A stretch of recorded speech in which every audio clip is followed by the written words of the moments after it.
Good afternoon, everyone, and welcome. My name is Paul Smith. I'm a friend of the family and my spirit sister, Thembian, and I will be your MC for today's homegoing.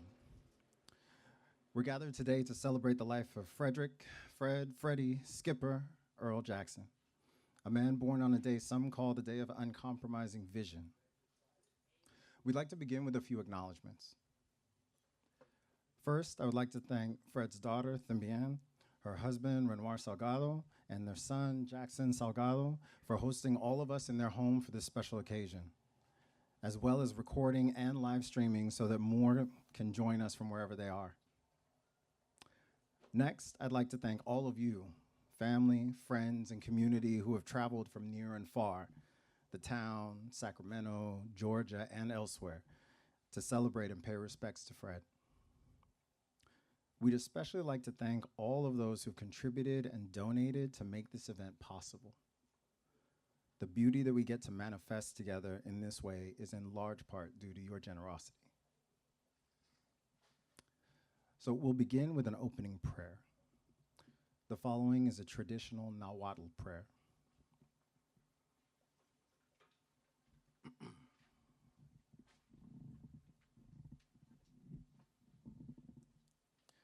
I release my parents from the feeling that they have failed with me.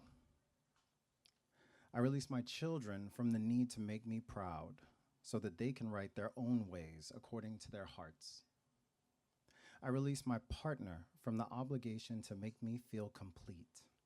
I lack nothing in myself. I learn with all the beings that surround me through all time. I thank my grandparents and ancestors who met so that today I breathe life. And I release them from the faults of the past and from the wishes they did not fulfill, aware that they did the best they could do to resolve their situations within the consciousness they had at that moment. I honor them, I love them, and I recognize their innocence.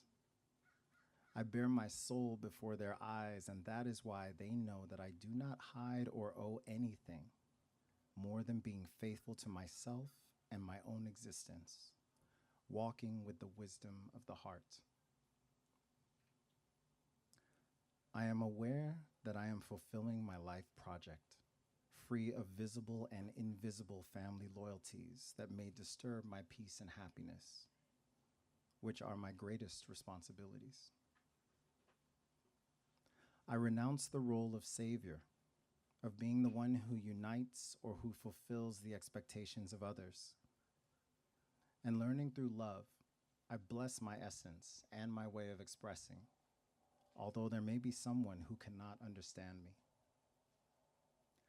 I understand myself because only I have lived and experienced my story.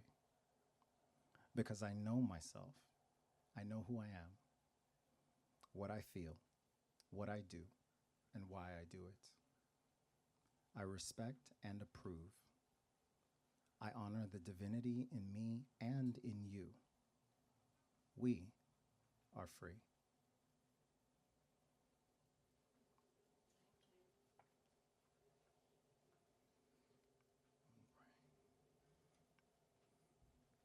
And now Miss Sharonda Gray will grace us with our opening song, I Will Always Love You.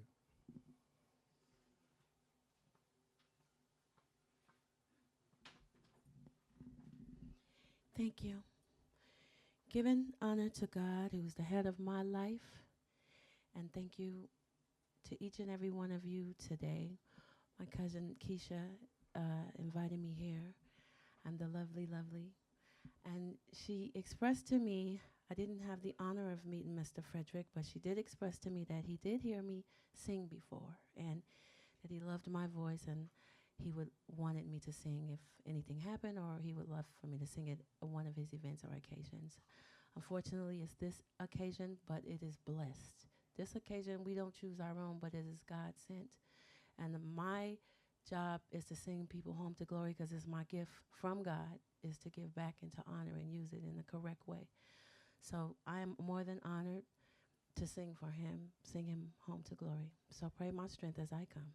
I will sing, I will always love you. If I should stay, I would only be in the way.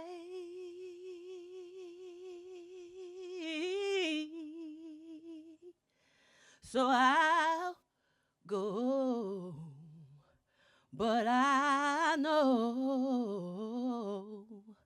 I'll think of you every step of the way.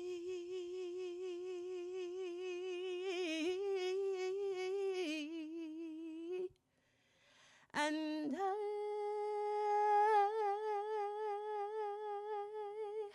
will always love you,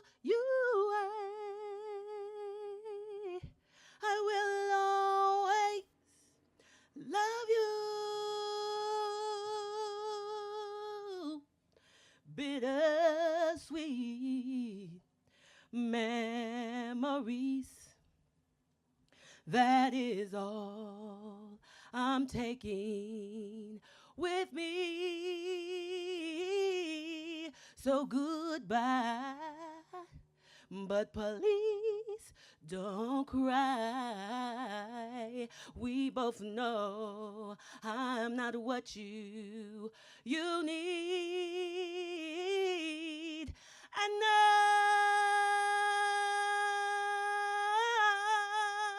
will always love you,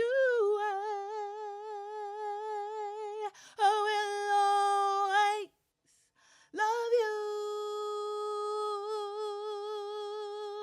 I said you, my darling, you. I hope life treats you kind, and I hope you have all you dreamed of, and I wish you joy and happiness. But above all things, I wish you love, love.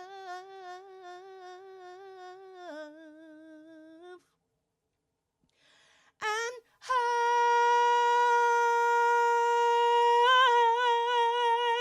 will always love you.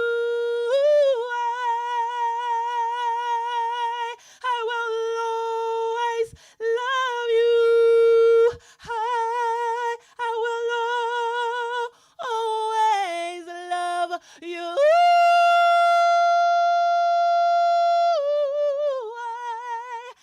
will always love you.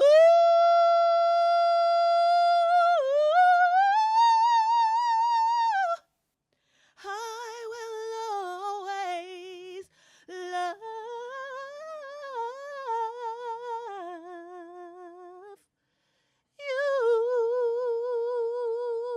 you. I will always, I will always love you, you.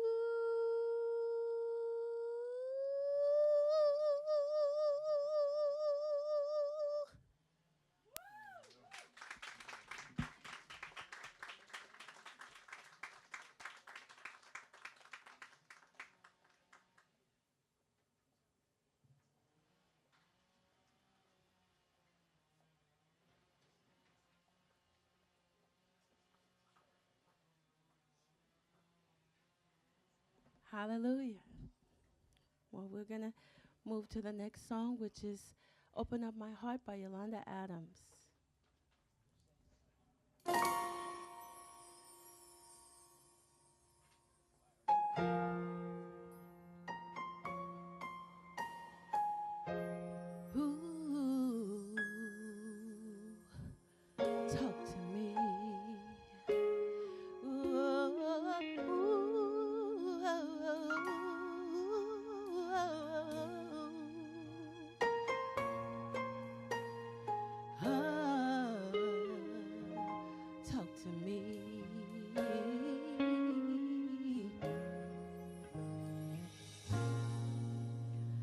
alone in a room. It's just me and you. I feel so lost, 'cause I don't know what to do. Now what if I choose the wrong thing to do? I'm so afraid of disappointing you. So I need to talk to you and ask you for your guidance, especially today when my mind seems so cloudy. Guide me till I'm sure I open up my heart.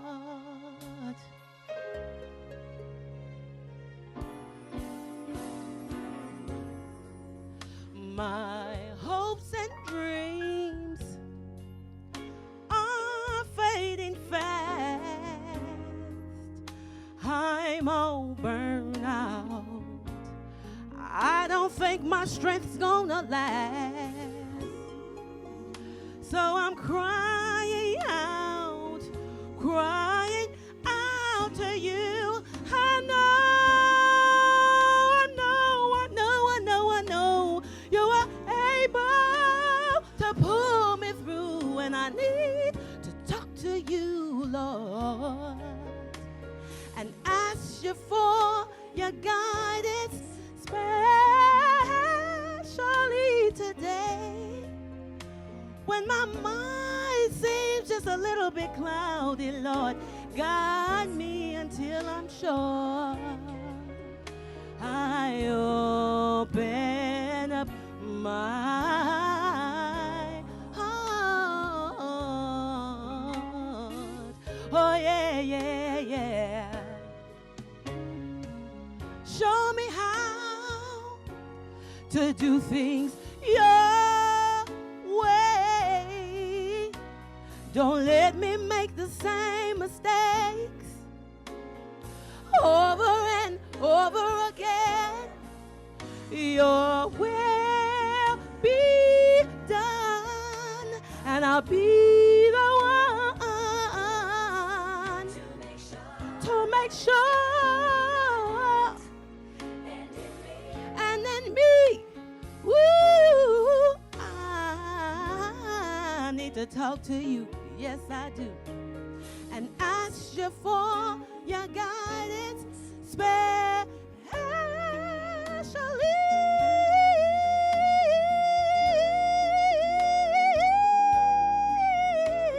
today.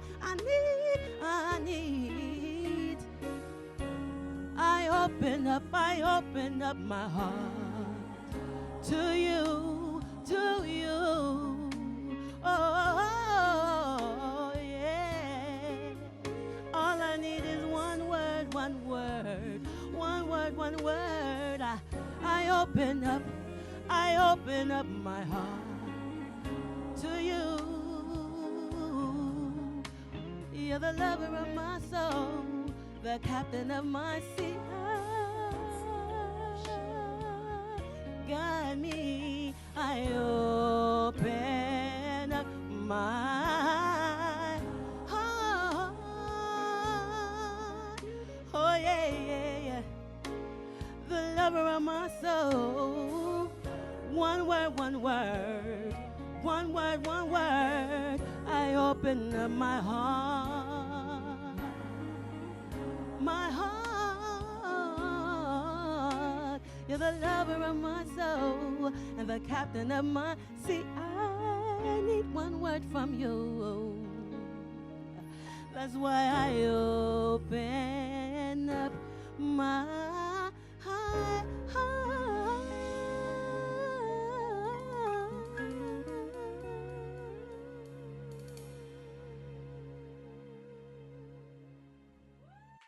Style too.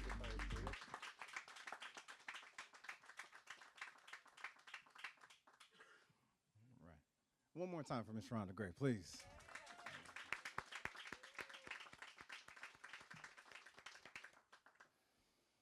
All right.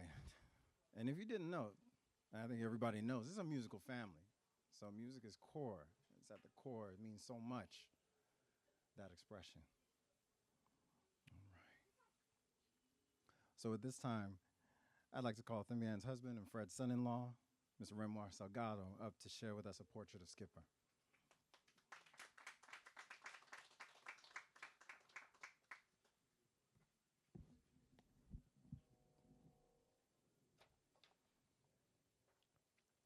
Can we give it up one more time for Sharonda, please?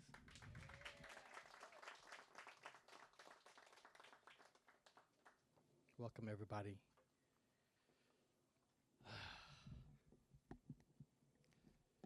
All right. Frederick Earl Jackson, affectionately known as Skipper to his family, passed away on the morning of Saturday, December 14th at his home in Oakland at the age of 74. Born on March 30th, 1950 to Anne Mae Reed and George Jackson, Freddie was a man of infinite creativity and boundless imagination and deep love for his family and community. A true artist in every sense, Freddie's talents knew no bounds. He was a mime, comedian, musician, singer, actor, filmmaker, and storyteller. Alongside his beloved wife, Iris Lorraine Pierce Jackson, he co-founded Spacey Reel Productions, where they brought to life television shows such as Able Cable Kids, The Halloween Show, and The Census Taker. Through his performances, Freddie captivated audiences, especially children, with his joyful spirit and creative brilliance. A gifted musician, Freddie played the drums, flute, piano, and numerous other instruments. Whether through song, laughter, or his artistic creations, he infused every moment with warmth and wonder. Freddie was a devoted husband and a loving father to his daughters Thimbian Jackson and Christina Valletta, and a cherished brother to Ina Faye Wong. His family and friends will forever remember his quick wit, infectious humor, and unwavering kindness. Freddie had a rare ability to make everyone feel seen, valued, and loved. More than anything, Freddie was a builder, a dreamer, a creator, a lover of humankind. Through his life and actions, he taught us the power of being true to oneself, the beauty of embracing others with love, and the truth that a person is not just one thing, but a dynamic, divine being worthy of respect and kindness. May you rest in peace.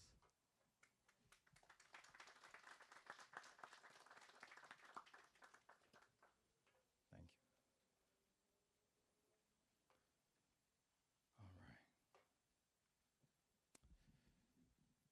All right. And the next person I'd like to call up is,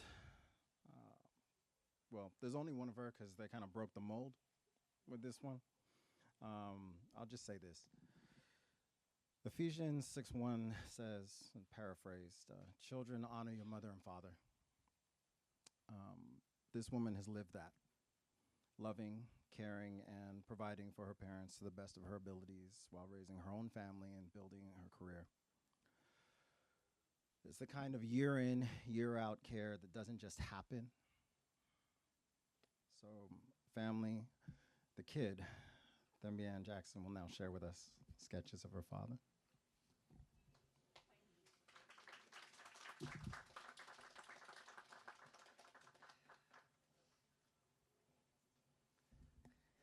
Hi, everybody. Thank you for being here today. I'm going to do my best to get through this, okay? I just want to say that it means a lot to me for all of you to be here. Thank you. And I know that there's going to be some others that are going to be showing up, and they ain't never on time. And and that's okay. I want to thank my husband, even though I did kind of go bad on you this morning. But you got to get him up some kind of way, right? I want to thank my darling son, Jackson. Thank you. They have put in work.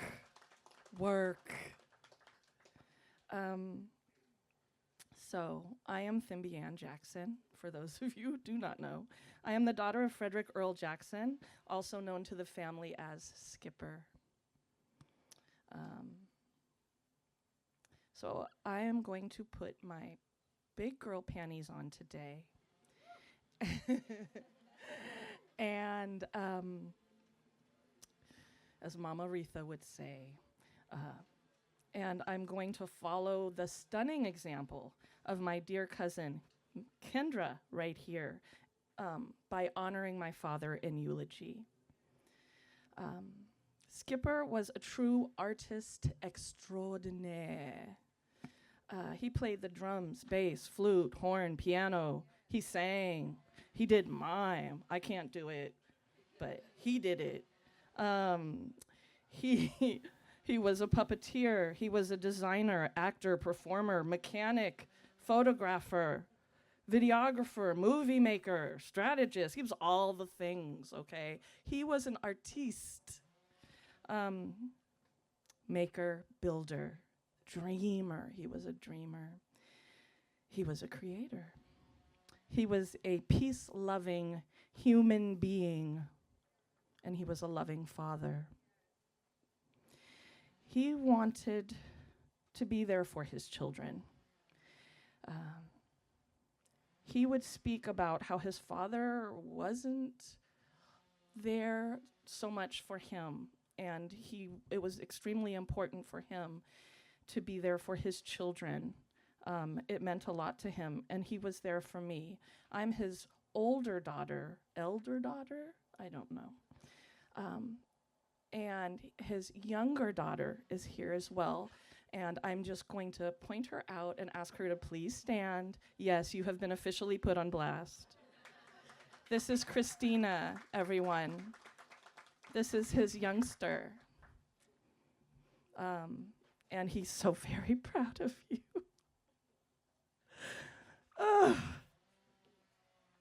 So very proud. And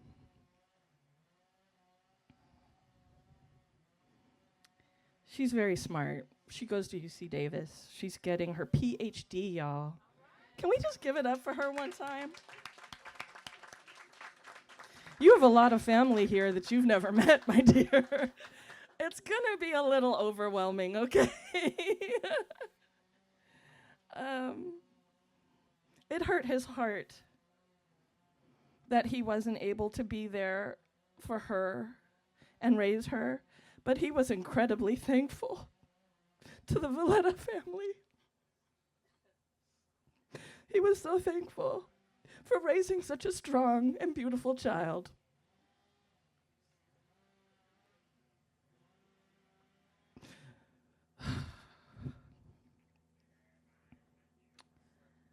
I remember him. I remember being little. I remember he had this big brown poncho. It was leather. It had tassels on it. It was heavy. He'd put it on the bed, and when I was a little kid, I'd get under it, and I'd get in their bed, and it was so heavy, like I couldn't move. And it was great. I loved it. That's why I remember it so well, right? It felt good. I felt protected. It felt like home. I remember one day when I was in junior high, and it was raining. It was coming down. And I lived junior high was about a mile away from school. And I got out of school. I didn't have no jacket. I didn't have no umbrella. This man walked all the way to the junior high, and he didn't have no umbrella either. But he took me under his coat, and we walked back home. That's the kind of man he was. He taught me to play chess, and then he'd play me without a queen and still whoop on me. That wasn't right.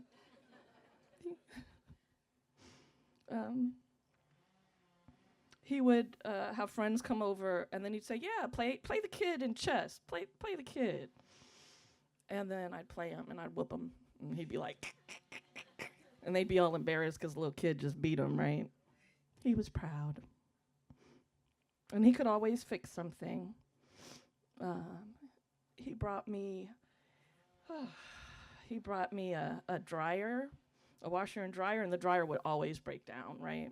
And he'd come over and he'd fix it. And Sanja was like, he will always just fix something and bring something to the kid. He gonna bring something to the kid, right? And that's how he showed love. I would call on him when I needed something, when something was broken, when I needed a snake to get in that toilet or something like that, and he would come. When I needed him, he was there. He was funny. He was funny. I have a sense of humor. He was sensible. He was smart. He would talk about how I put my diapers in the oven to cook them when I was a baby. I don't think it's true. I think he's just making that up. And I'm sticking to that story. He always had a joke. He would talk about, he loved to tell people this story about how when he was teaching me how to drive, it was a stick shift. And we were in like the Golden Gate Fields parking lot. And I stalled the car when he was like in front of it or looking at it, maybe the hood, and he was like, get off the clutch. And he was like, you're on my foot, get off the clutch. And I was like, or get off the brake. And I didn't know what I was doing, so I was just like, and he was like, man, she just stalled right on my foot, and just, his foot was okay. More or less, like that. Oh boy, I see Blimp is in the house. What? Hi. I'm just putting people on blast left and right. So stay engaged, because you never know. You might be next.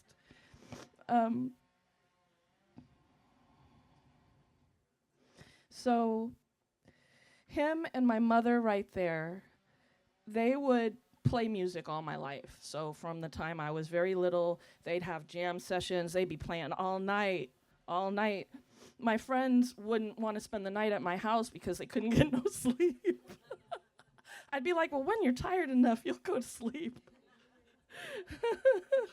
So I was raised on their schedule.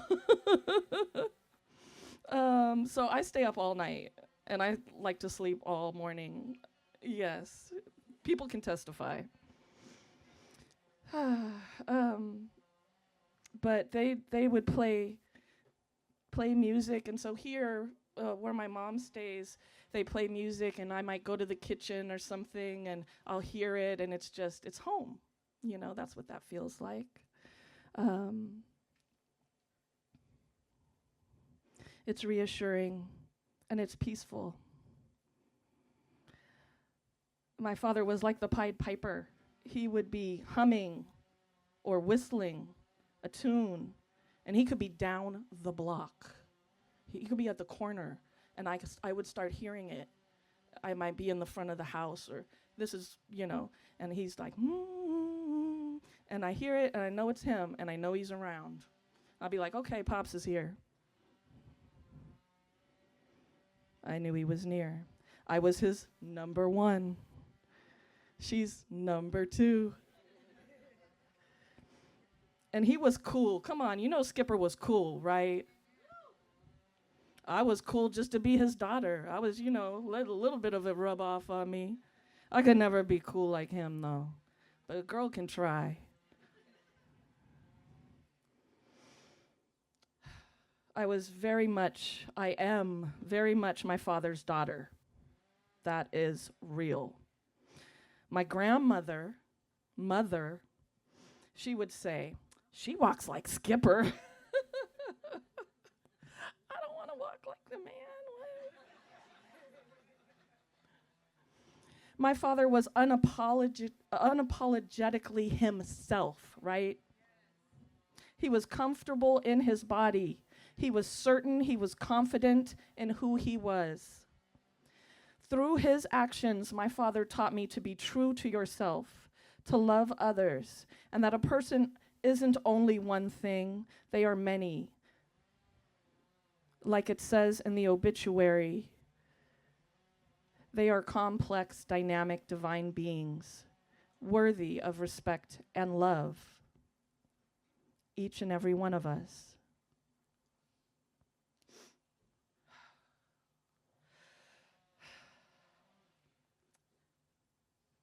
Hours before my father passed away, I saw him and we talked. I was catching a flight. Ren and we were visiting Belize, and our flight was leaving at, 6 in the morning or something. And he was going to drive us to Oakland Airport, but he said he wasn't feeling good. And he never did that. That was super odd. And,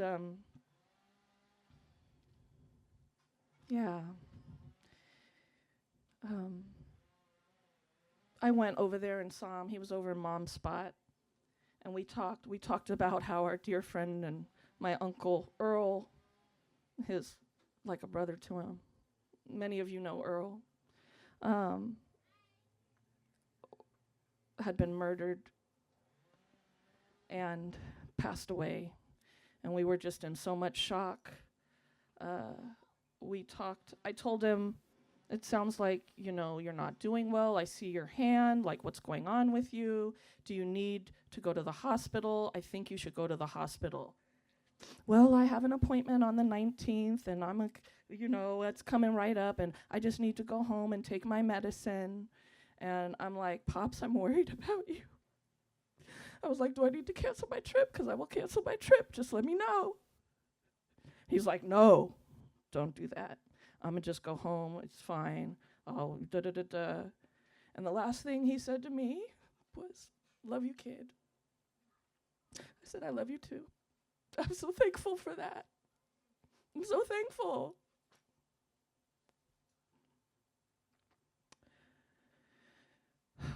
Boy. Yeah.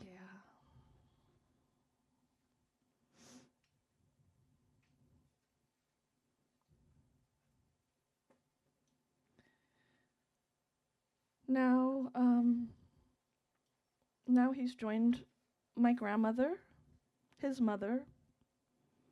He was her baby boy, and they were very close. My grandmother, I was very close to her. I was born on her birthday. I slept on her couch for a couple years. I lived with her over there at Keller Plaza. And we were real close. And I would ask her, about her upbringing. And she told me how they, when she was younger, they had a little tiny house, and they had a dirt floor. And she only went to school just a little part of the year because they had to go in the fields and pick cotton. Now I'm talking about my grandmother, okay? Just so we can put it in perspective. She would talk about how it messed up your hands and they'd get awful hangnails and it would mess up your skin, and just how she hated it. It was painful, so she didn't like to talk about that. So I'd ask her, and she'd be like, sometimes she'd kind of get mad at me. She did not want to talk about it. But I bring this up just to kind of give you an idea of our family and where we come from and what it was like, because my father was a product of that, right? All the trauma, all the things that America has to offer. So now he's with his ancestors. He's with Grandma, Mother. He's with Auntie Lyra. Shout out to Allegra, Ligi, who's in the house. He's with Auntie Thelma. He's with Auntie Addie. He's with Auntie Clara.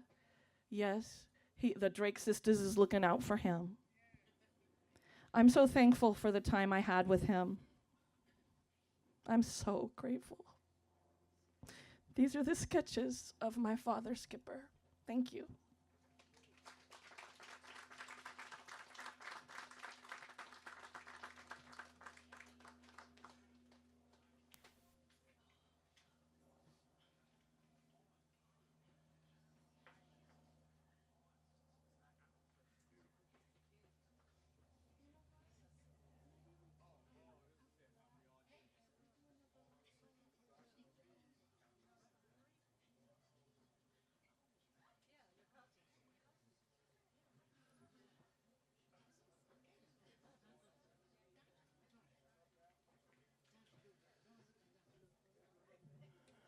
Thank you, Thumbian, for those sketches of Fred. All right. At this time, we're going to welcome back up Miss Rhonda Gray, and she's going to bless us with one more song, Take Me to the King.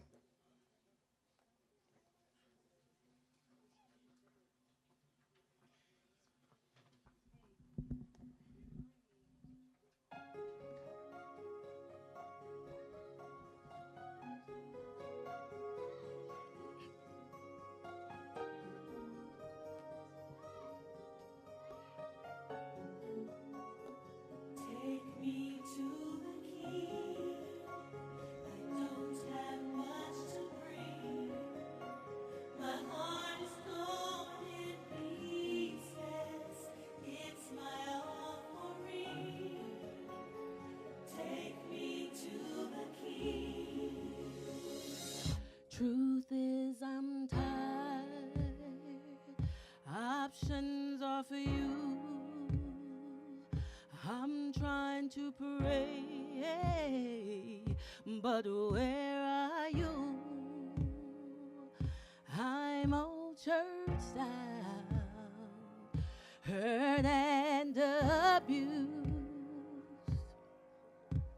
I can't fake what's left to do. Truth is, I'm weak. No strength to fight, no tears to cry, even if I tried. But still my soul refuses to die. One touch will change my life. Take me to the King. I don't have much to bring. My heart is torn to pieces. It's my offering. Lay me at the throne. Leave me there alone to gaze upon your glory, Lord. Sing to you this song. Please take me to the King. Truth is, it's time to stop playing these games. Oh, we need a word for the people's pain. So Lord, speak right now. Let it fall like rain. We're desperate. We're chasing after you, Lord. No rules, no religion. See, I made my decision to run to you, the healer that I need.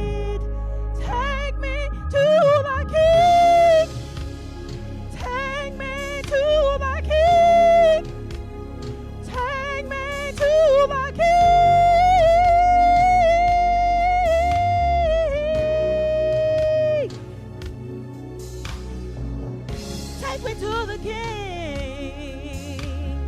Ooh, to sing for your glory and sing for you the song. Lord, we're in the way. We keep on making mistakes.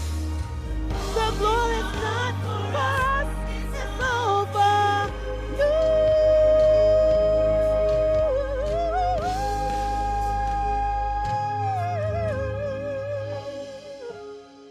I don't have much to bring. My heart is torn to pieces. It's my offering.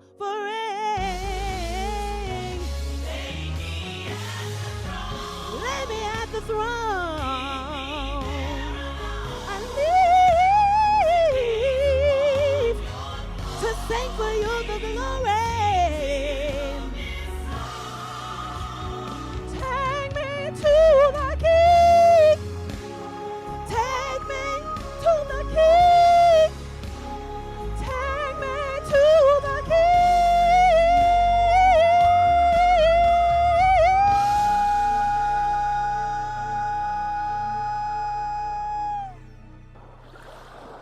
Take me to the King.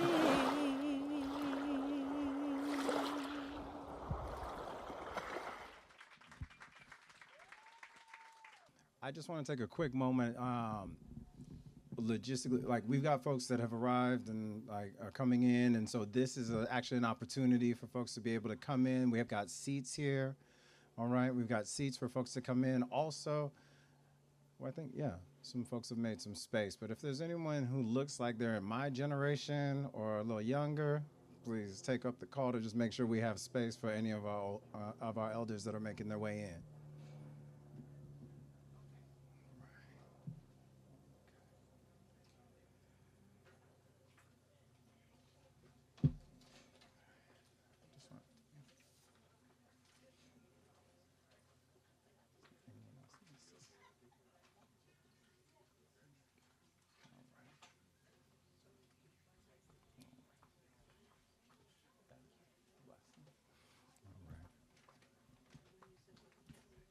One more appreciation for Mr. Rhonda Gray, please.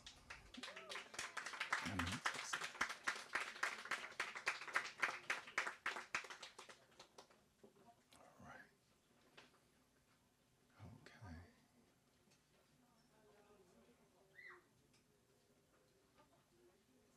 All right, good. So we definitely have seats for family and seats for speakers up here, folks. It's feel free to make your way. All right, seats we got. Come on. All right.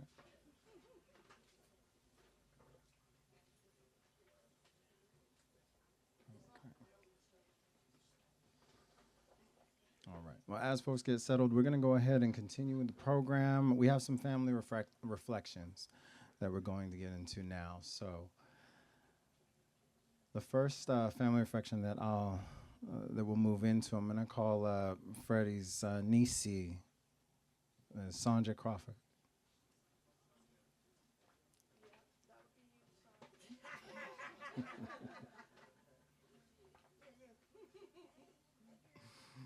Hello, everyone.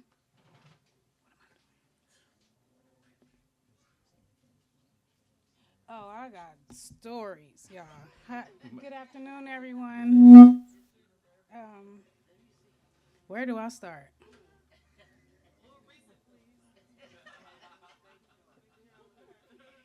Thank you, Auntie Iris, for putting up with our uncle. Um, it's an honor to be here speaking on behalf of my uncle. As Thimby said, he was the youngest from my great-grandmother. And then when my grandmother had her first child, which was my mother, Miss Narita, there was such a bond. He was more like a big brother to her. And through those years, he held on to me and was like a father to me. I have a lot of very, very, very good memories of my uncle and a lot of funny stories. Um, I'll just share a few, but if y'all call me, I got more. Um, I used to cut school to go hang out at her school, which made no sense. And one time we tried to sleep in and cut school at her school, and he kicked us out. He woke up and seen that we weren't at school, and he kicked us out. We didn't have time to wash our face or do anything. Um, that's the kind of father he was. And of course, he always called his daughter the kid, which was very strange to me. Because she had such a beautiful name, and they took time to name her such this beautiful name, but he would only call her the kid. And because she was only child, I had a lot of times where they would fly me to their home in Long Beach. And then we would have me beat up all her friends. And yeah, we would terrorize the neighborhood. And he bought her some wallabies. He told her that because of the thick soles, that she could wear them all year. You remember them wallabies?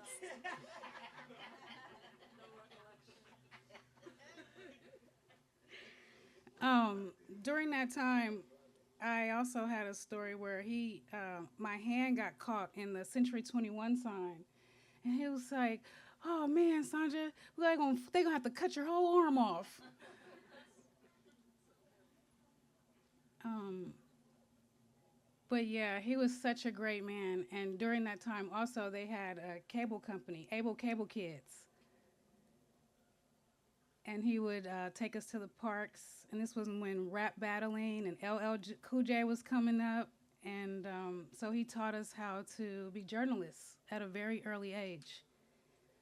And he would take us to concerts and just throw us out in the wolves, in the trenches, and then he would take us back and we would edit those tapes. And he showed us how to edit the tapes that we made. Just numerous of stories. Oh, one time he came to my house and he was on his bike with all this stuff on it. And I kept telling him he had to leave the bike outside. He couldn't bring it in my house. That was his transportation. And he was like, "No, I need to bring my bike in the house." And I'm like, "Ugh, with all that stuff on it." And I made him leave it outside and somebody stole his bike. I was so embarrassed that I made him leave his bike outside. But he was okay with it. He was cool, and I dropped him off, and he didn't fuss about it or complain. Man, that man. But he was a very loving father, and he extended that love to me as well. And as I started to mature into adulthood and I started dating, he was not happy with some of my choices. And he let it be known. And I was thankful for that because they probably weren't some good characters anyway.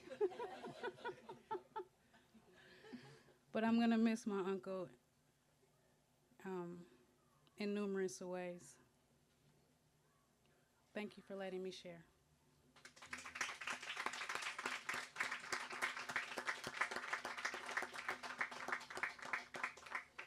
Thank you for that, Sandra. And now we'll continue with family reflections. I'm going to call up Fred's nephew, Nathaniel Webster.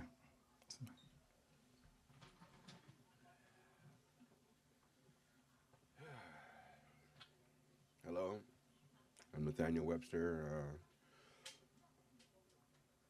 Frederick was my uncle, Uncle Skipper. And I have way too many memories. I started writing stuff down. I had to throw that paper away because it just wasn't big enough for all the memories and all the things and everything he's taught me, everything he showed me. Um, um, the first memory that came up was me riding my bike from East Oakland all the way to Berkeley. You know, I had this heavy 10-speed. I used to ride everywhere. And if it wasn't between Grandma Ann's house, my godmother's house, Mr. Woods, and Uncle Skipper's place, and I'd stay over there all weekend, you know, or just disappear sometimes. You know, Mom had to keep calling where I was at. I was over there. You know, he taught me how to play drums, you know, and the gyrus. You know, what really jumped out at me was he was always searching for the dog, Orca. Where was Orca at? The first real truth and animal mayor of Berkeley. That dog would be everywhere, anywhere, just sitting, just chilling, all by the campus, all up on the campus, you know, everywhere. Dog just be like, what? It was amazing. You know, he'd come home when he was ready to come home. You know, he'd just be gone, and he was back. I remember being over there. I used to try to ride him. He's a big old thing. And yeah, that was one. And then Uncle Skipper was always very intuitive. I mean, smart beyond his ways. You know, he showed me, you know, we toured around the campus, showed me the library, got me into reading, and just what I'm gonna miss the most is his thought process. You know, he always had a way of making you understand something or think about something in a way that, you know, or how you didn't think about it. You know, and you know, it make you understand. Maybe it might have been your fault. You know, what was your part in it? You know, but he had a way of just getting those gears going. You know, in your mind. You know, and just saying, hey, okay, you know, you got a problem, you got a problem, you got a problem, but then let's look at this deeper. You know, and he would have that way of making you understand something. You know, and you know, and I love him for that, and you know, for just the spirit. I can't say enough, and it's already been said enough. But he was. There's not going to be ever another one like him. Never. You know, just all we can. I'm so happy I have a little piece of what he was. You know, and I would take that along and I try to pass that on to my kids. You know, and my grandkids. You know, and he had to make it feel special. You know, I live fortunate. You know, I was able to be with them in Berkeley, down in Long Beach. You know, sorry I almost wrecked your sister's car. We was trying to drive back that time. You don't know if you know about that one, but yeah, I mean, the love, the openness, I'm just always intrigued by the mindset. You know, that's the main thing that stood out to me. He imparted not just straight knowledge. Don't look at me like that. You know, I'm just happy to be part of this family and experience, the magic that he was and still is. You know, I'm gonna miss him big time. I mean, and then to bring it around to just a few years ago, he's another one that saved my life again. You know, there was, I needed somebody, and Uncle Skipper was there, and I did get to say thank you for that, but it's still, I feel like it wasn't enough. So thank you, and I'll always love you.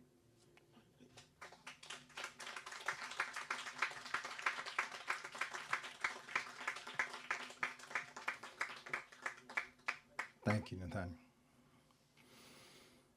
All right.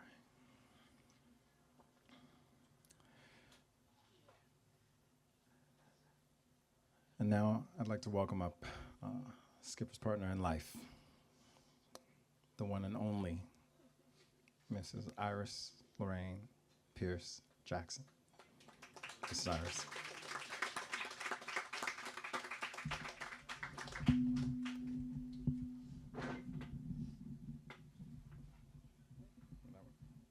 That's fine. Greetings, everybody. Yeah, and I know that Freddie did say he wanted a party and he wanted everybody to have a good time. So I'll try not to be too somber. um, you speak of reflections. He always used to say that he was but a reflection of the things around him. In a way, he was. But he was definitely his own person. You know, most actors, that sometimes they get confused, you know, with all the roles they play if they get deeper into it. But he knew who he was, and he didn't get that mixed up for some reason. You know, although he could, like, you know, tell these sad-eyed puppy dog stories. When I first met him, or how I met him,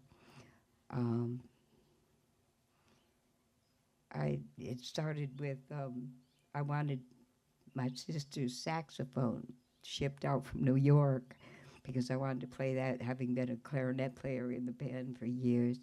And so when I picked it up, the tenor sax was a Kohler 55, no Selmer. But anyways, but we made it through, and we we had a great time learning music because Jeff Hartman was an extraordinary guitar player, and he joined, he later was with the Jackson Mime and Puppet Company. Yeah. So from the Jackson Mime and Puppet Company with Earl Rue, that was my friend from Syracuse, New York. And I said, I know the perfect puppeteer that we need, you know, to get things off the ground, because after the birth of my daughter here, we had to brainstorm on how to survive. We were not, you know, we didn't know too much about parenting. As a matter of fact, if it wasn't for Grandma Ann and Auntie Ina, who went out shopping and blessed me with diaper service for 6 months, you know, because I didn't even know how to change a diaper. We were young when we met, you know, we were about 21, 22, you know. And, well, I won't get into that. Yeah, I remember, okay, the Forest Street band rehearsal, okay, he asked me if I needed, I guess I needed to make the rent money again, you know, like I lived over on Carlson Street near the university. And great house, you know, 2-story, you know, 175 a month, which was a deal, you know. And from there, oh, I forgot my train of thought. Okay. Yeah, okay, so I tried to make it the rent, and he said, do you need a job babysitting? I said, well, why not, you know?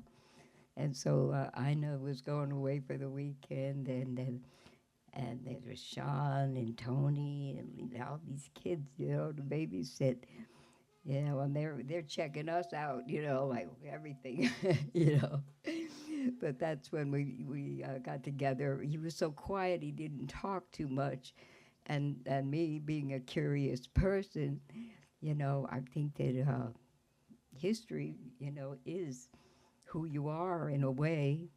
And so I was trying to draw him out and talk, you know. And so he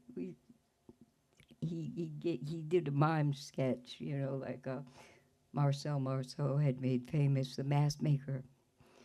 And he put so much emotion into the skit that it just blew me away.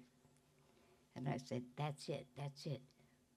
Kids learning different ways to communicate is very important in education, because not everybody is verbal. You know, we express ourselves in different ways. Poetry, music, all that was very close to us. And so I said, well, if you can't find a job, just work for yourself or create a job. And so that's what we did. That's the path that we took, and we almost made a living, you know, at it, because Alameda Arts Council uh, printed the brochure I wrote up, and we sent it to all the schools and community colleges, and the phone started ringing. And so that was a good thing. You know, we enjoyed and shared and worked together, you know, to move forward. You know, and things were not easy back in the 70s. There was a lot of, you know, looks that you would get, you know, and all that. But it never seemed to phase us. You know, we just worked together, you know. And then when there came time when there was, you know, resentments or whatever, he said, hey, like Sting says, you know, to love somebody, set them free. And so I spent the decade of the 90s, you know, that when I turned 40, you know, and I had other mentors that really taught me a lot of other things about science and about the jazz legends were my mentors.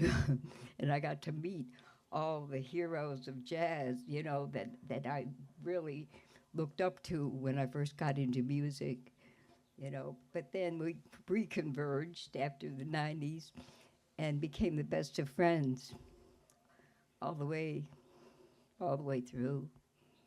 Yeah. And so with that, you know, he he wasn't expecting to go so suddenly, I'm sure. But he went to the next level. That's the way I like to look at it, because who knows, you know. But we are divine creations. That, and the Creator has a master plan, and that's what I play in my music. It's a healing and heavenly music, and all I can think of is Abby Lincoln uh, singing "Living Down Here Below." So he will live in our memory forever.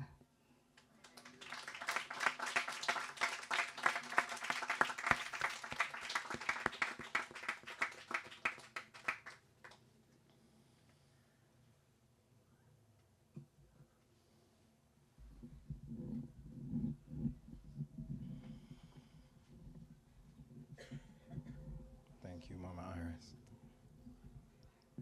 In all respect.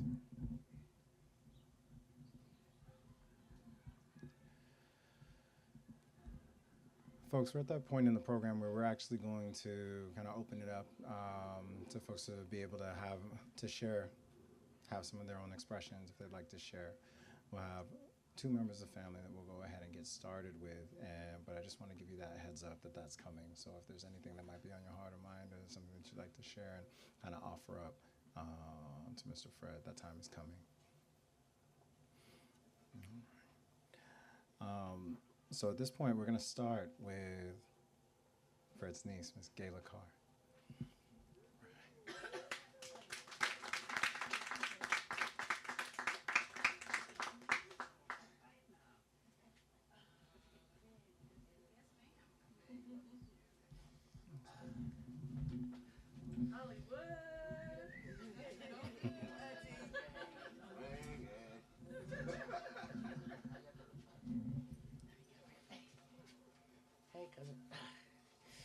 Whew.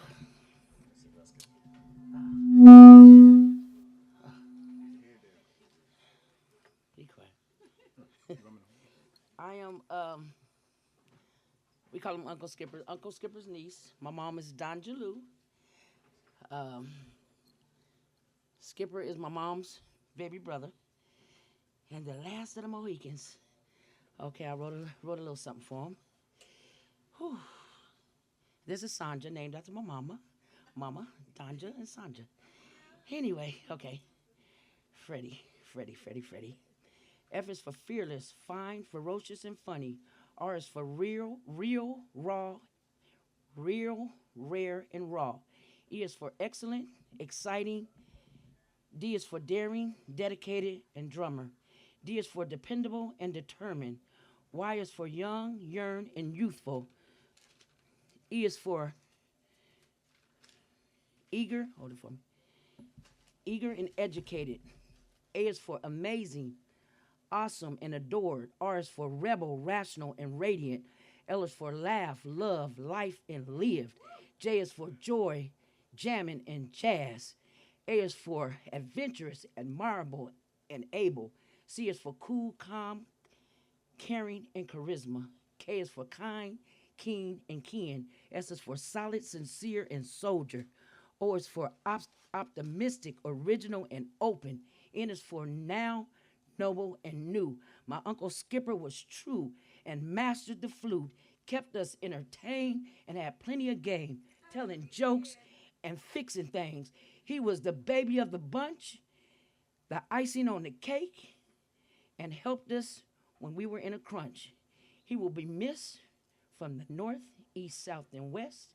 He was and still is the best and never ever settled for less. Now he must rest. Amen.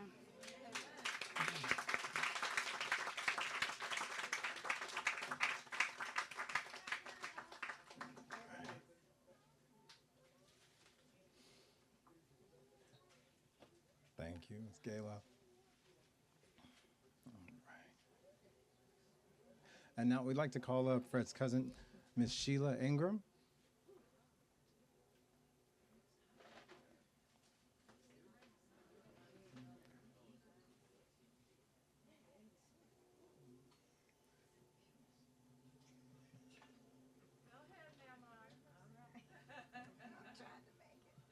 Hi, how you doing? Good. Okay, hello everybody. Glad to see everybody. We always have these things every once in a while, but this is a different one for me. But I'm just gonna let you guys know, me and Skipper, we've always been cousins since we were little. We can't help that. Our mothers were sisters. So grandmama lived on one side of the street, then you come on over to Delaware, and Auntie Ann, Auntie Lyra, and all of them lived there. So Skipper and I were always thrown together because all the grown-ups was partying, and they kick us out, so we had to come outside and do something. We'd be pulling up grass in the park or whatever. So this night, I said, God, Skipper, it's cold out here. It's so cold. He said, you cold? I said, yeah. He said, wait a minute. He went in the house and came out. He had made us a cup of coffee. We were only about 9 or 10 years old. So every night we'd meet and sit out in the park, watch the ball game, and drink our coffee. So Skipper, they formed their group. He and his wife, they were a team, and they had Skipper had different things he would do. And when I started doing childcare, he said, let me come over and see your kids. I said, Skipper, but don't scare them. He said, you mean I got to take off my get up? I said, yeah, some of it. So anyway, he came in, and he had this thing he would do with the butterfly. It was a butterfly and a bee or something, and it looked all scary, you know, he come in. But the kids, they started loving him. And one time we were going on a walk, and we went to the park, and they said, that is scary man, that is scary man. I said, he's not the scary man, he's your friend, but they didn't want to be his friend. So they ran over, so we had You're talking about me, right? Hey, Kevin. Hey. Kevin? Yeah, there you go. Yeah. There you go. There you go. Okay. So, Kevin, you look. Wait a minute. My brother was just asking, what is his daddy's name? I said, Simeon. And now look at him, Manuel. Who he look just like? look, Just like Simeon. so now You we poor gotta go. kid. We gotta go. You poor kid. Oh, yeah, see? Looking much like your daddy. No, good seeing you. And that was my contribute to the story. Yeah, How- and then we 40 plus years 60 You, years. yeah. That's 60 more like years. a 70, He baby. survived us. I babysat them. I was You everybody's babysat. babysit. I babysat Ina's kids, and then she go have another I'm baby, 63 years and I old gotta now. come babysit again, and then she had another baby. Then I had to come babysit again. Where's Ina? She owed me. Anyway, thank you. All right. Yeah, he's babysitting me too.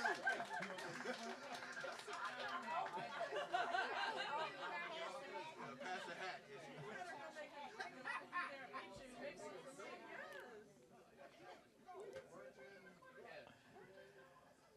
All right, folks trying to settle debts and everything.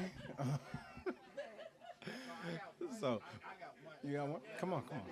Come on. All right. I got one more. I remember Skipper, my uncle. Oh my God. No, Yeah, we gotta let everybody get. we're good.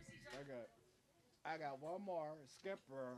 I used to go over there to his house every day. Grandma Ann. Oh my gosh.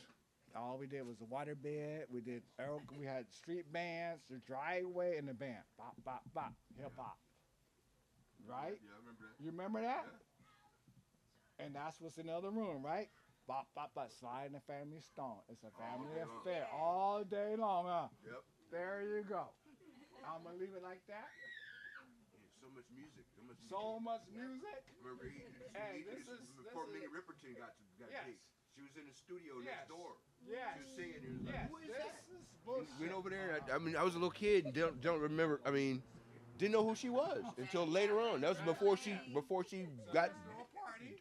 You guys all said that. It's gonna be a party. Put the party on. Let's do this. Celebration. It was. Come on. It's yeah. I mean, I got there's. Celebration. That's why I couldn't write nothing down. There was too many memories. It was just so many memories, so many things going on. There's so much life lived. You know, it was, Let's come on. This is not. you know. Let's dance. I considered it, you know, like his second. He was a second. You know, not only my uncle, like a second dad. He taught me so much. It was just incredible. Here you go. Here, keep going on. All right, it's coming. It's coming. The people are calling for it. It's coming. The party's coming. So, who'd like to come up to the mic next, or have the mic come to you?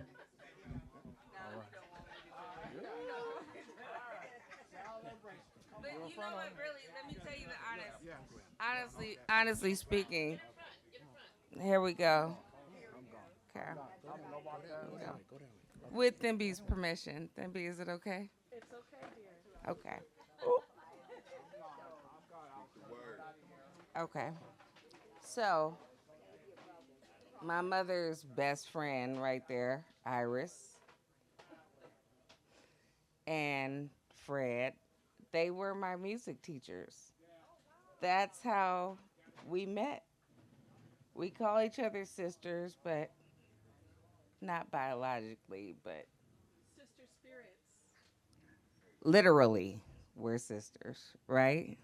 We fight like sisters. We love again, and we come together at times like this. So, if I can have everybody, Son, Son. Yeah, because I want everybody to sing a song. Okay, what song? You want to pick a song? Which one? Because I'll do 1,000 songs. Let's do it. It's a party going on right now. A celebration. Bring the good times and the bad times too. We're going to. He knows the words. Celebration. Come on. We're gonna. There you go.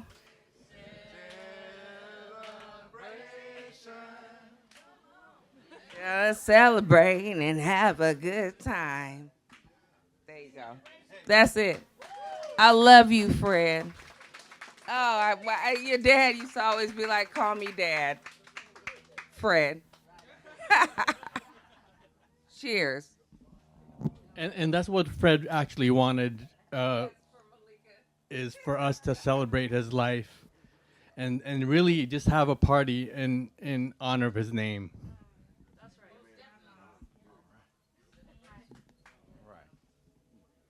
Next. I guess so. I'm not going to take too much time, but I do have to say something because I just love this lady right here. I'm Buddy's daughter, Kendra, and I will say Uncle Skipper was larger than life. And for a long time, we had a picture of him in the living room. You know, my mom and my dad divorced when I was fairly young. And even with that, it just, you know, it's that thing that when people are separated, sometimes you don't learn about one side of your family as much as you learn about maybe another side. And so a lot of my family members, I didn't get an opportunity to really know you guys and love on you guys the way I would have wanted to. But Uncle Skipper would come around every so often, and there was this picture in the living room, and I would have to say that as a child with an overactive imagination, I would see pictures of my grandmother, even though I spent some time with her, grandmother Ann, and I would think she was Della Reese. I don't know why, but in my mind, she was Della Reese. It was probably an attitude. And with Uncle Skipper, I thought he was Gregory Hines.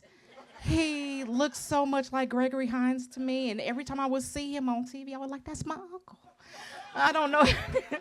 So it was just really cool to kind of like when he would come around, he would have so much laughter and so much life around him, you know. And when my dad passed away, and I'm sorry, I do have to get sad for a little second, but when my dad passed away and my uncle came there, and I was just so lost, he just came up to me and he hugged me, and I swear to you, I felt my dad in his arms. And he said, anytime you miss your dad, all you got to do is look in the mirror because you're going to see him. Themby, anytime you miss him, just look in the mirror because you're going to see him, baby. Thank you.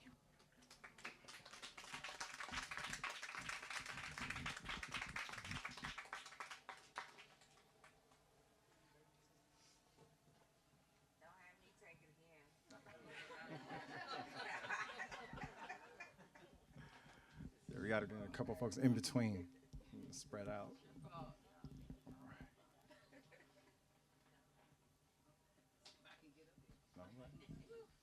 You're halfway here.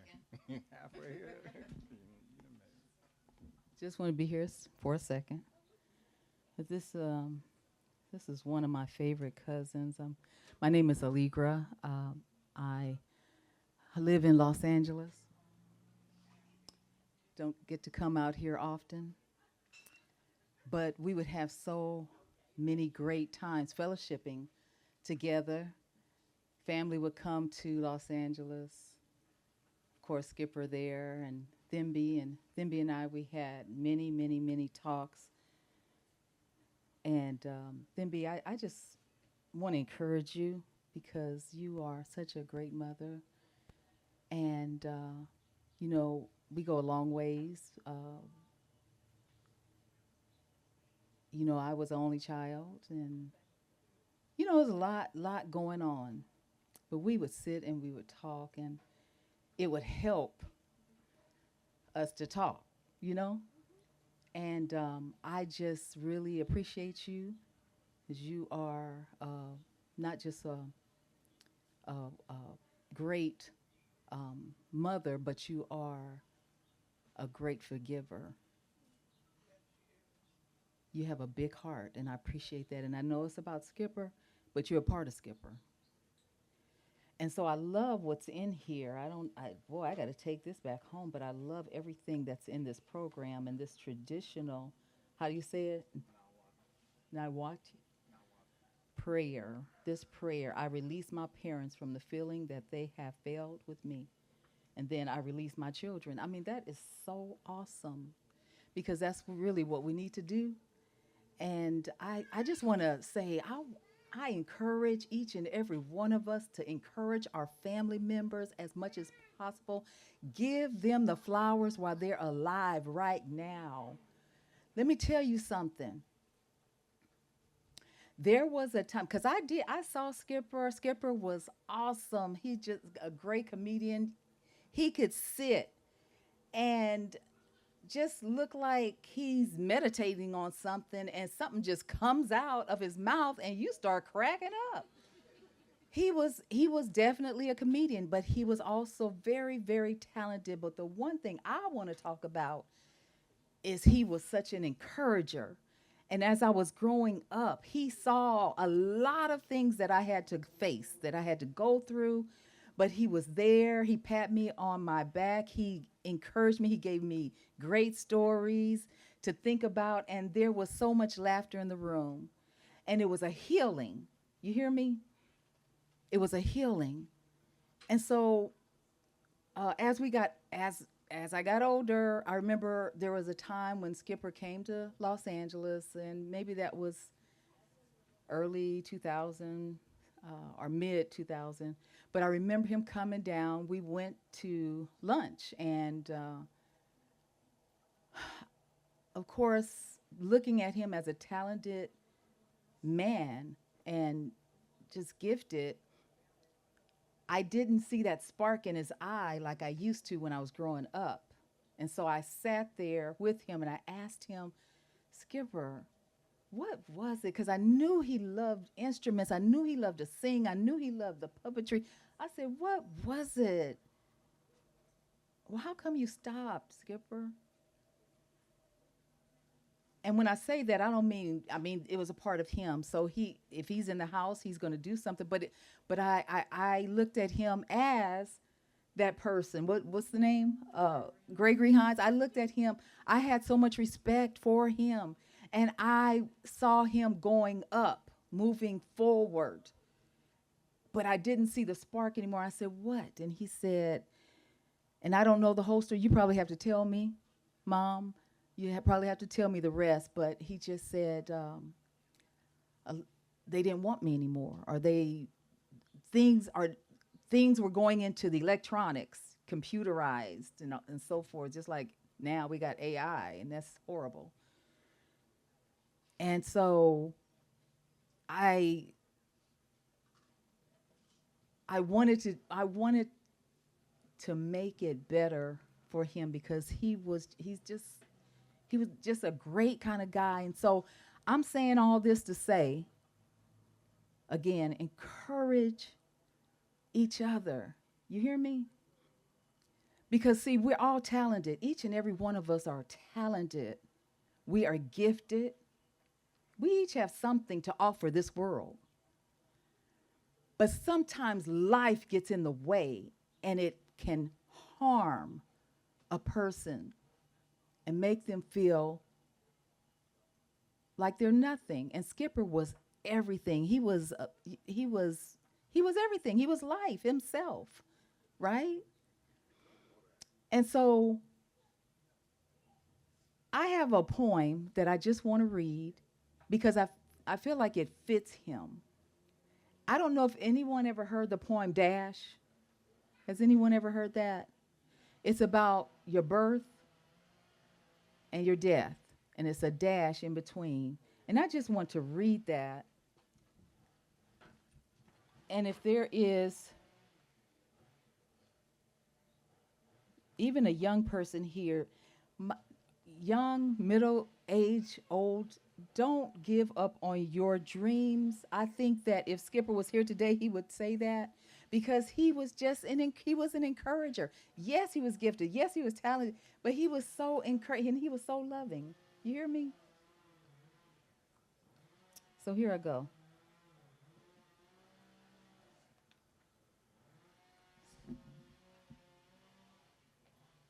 There we go. So the name of it, The Dash. I read of a man who stood to speak at the funeral of a friend. He referred to the dates on her tombstone from the beginning to the end. He noted that first came the date of her birth and spoke of the following date with tears. But he said what mattered most of all was the dash between those years. For that dash represents all the time that she spent alive on earth. And now only those who loved her know what that little line is worth. For it matters not how much we own, the cars, the house, the cash. What matters is how we live and move and how we spend our dash. So think about this long and hard. Are there things you'd like to change? For you never know how much time is left that can still be arranged or rearranged. If we would just slow down enough to consider what's true and real and always try to understand the way other people feel and be less quick to anger and show appreciation more and love the people in our lives like we've never loved before. If we treat each other with respect and more often wear a smile, remembering that this special dash might only last a little while. So when your eulogy is being read, with your life's actions to rehash, would you be proud of the things they say about how you spent your dash? And that's how I saw Skipper. He had a awesome, mighty, great dash. You heard the stories, and he made us laugh. And he gave me encouragement in those dark times of my life. And I'm so appreciative to my cousin for doing just that. God bless you.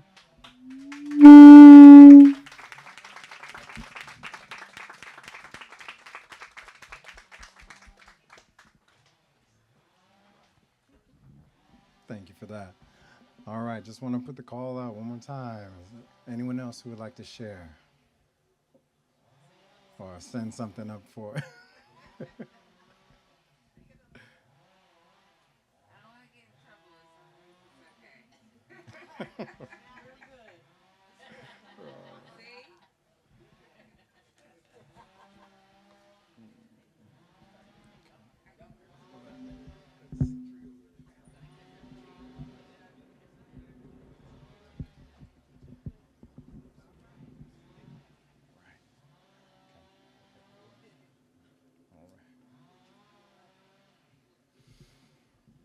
All right then, folks. So as has been said, there's multiple ways to celebrate, and there's definitely celebration to be done, to be had. There's the marking, there's the words, there's the moment, the time, the intentionality, right, that's going into the program, and folks being able to gather in this way, and then there's going to be all the food and the joy and the music and the music and the music and the folks laughing and joining in together as well, right, and being on one another's shoulders. So there's plenty more to come, okay? There's plenty more to come. We're going to go ahead and move into our closing prayer now. So our closing prayer is going to be presented in 3 parts. So first, Joel Hoffman wrote a book about Japanese death poems. Poems are purposely written close to the end of a person's life. And he writes, in the last days of the old year, the Japanese customarily sang gifts known as seibo to their friends and relatives, thanking them for the kindnesses bestowed throughout the year. In that spirit, the poet Ensi wrote the following: a parting gift to my body. Just when it wishes, I'll breathe my last.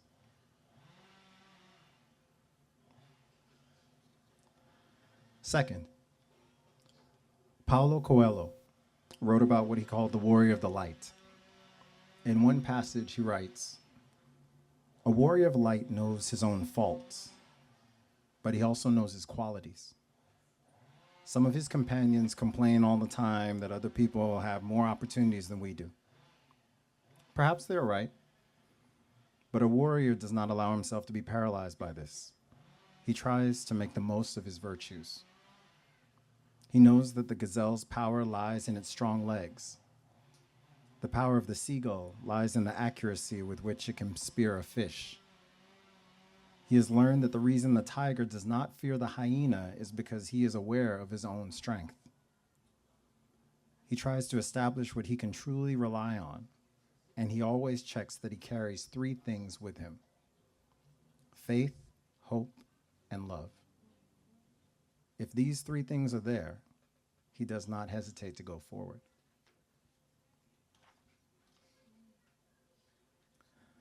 Third, I offer the following poem of my own, titled Acceptance.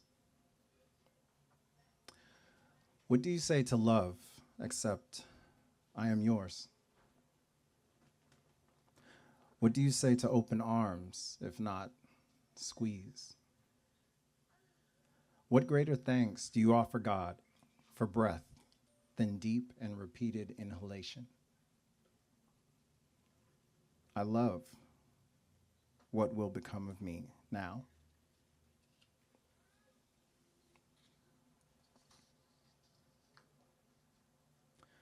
So those three together are our closing prayer. And we're at that point of transition in the program. So community, family, we've done it.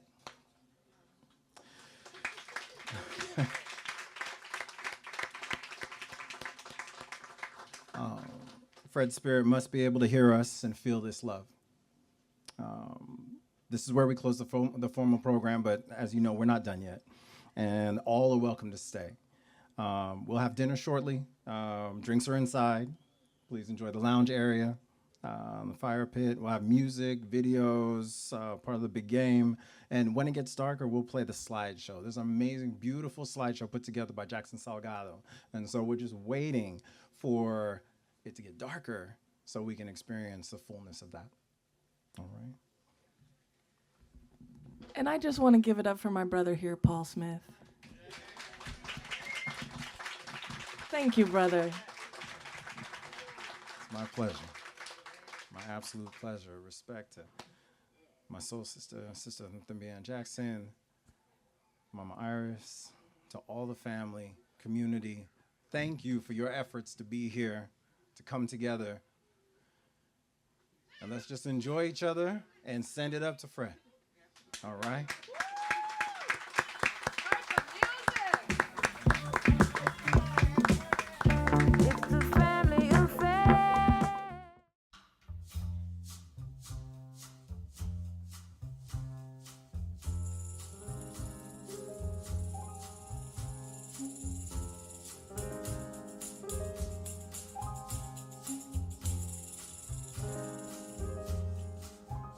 There was ever a man who was generous, gracious, and good. That was my dad, the man. A human being so true he could live like a king 'cause he knew the real pleasure in life, to be devoted to and always stand by me, so I'd be unafraid and free. If there was ever a man who was generous, gracious, and good, that was my dad, the man. Yeah,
generous, gracious, and good.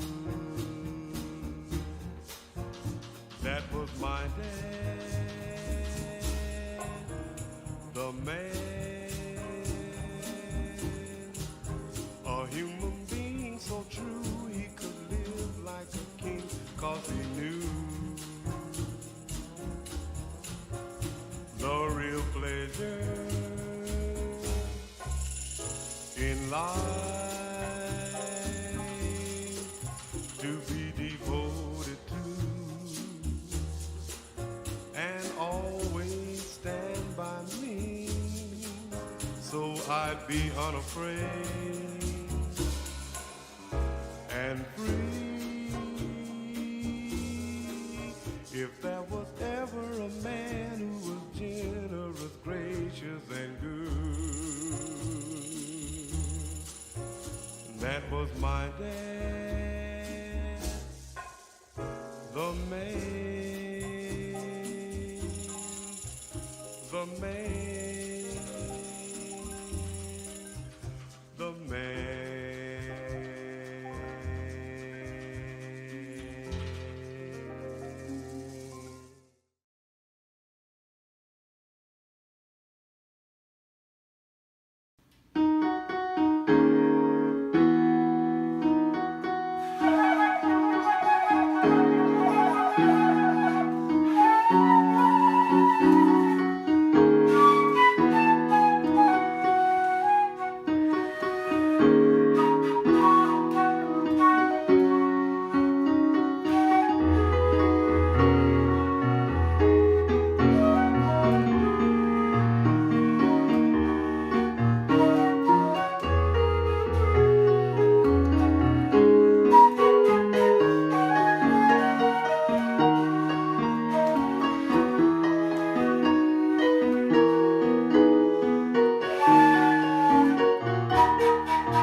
Hello, everyone. Thank you for coming.